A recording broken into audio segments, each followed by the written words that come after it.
আজ দুর্গাপুরের ADDA conference হলে দুর্গাপুর ও আসানসোলের সমস্ত বিল্ডার্স অ্যাসোসিয়েশন এবং ডেভেলপারদের নিয়ে এক গুরুত্বপূর্ণ বৈঠকের আয়োজন করা হয়।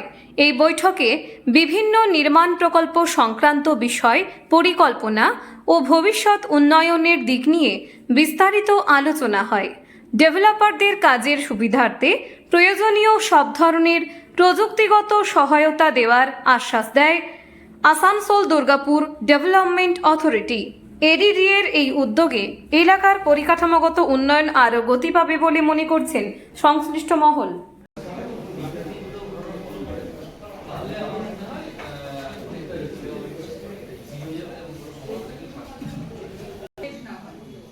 তো সেইটাকে সিম্পলিফাই করবার যে হাইট, অ্যাপ্রোচ রোডের উইডথ কত, একটা ড্রেনেজ সিস্টেম, এই বেসিক বিল্ডিং প্ল্যানটাও প্রোভাইড করবে নাকি ওটা ডিএমসি করবে? না, সেপারেট, ওটা ইদার ডিএমসি করবে নয় ইউএলবি, যেটা গ্রাম পঞ্চায়েত আছে সেখান থেকে হবে। আমাদেরকে প্ল্যান স্যাংশন করবে এবং প্ল্যানটা স্যাংশন হবে, আমি ধরে নিচ্ছি ডিএমসি এরিয়াতে, বেঙ্গল মিউনিসিপ্যাল অ্যাক্ট প্ল্যান করবে।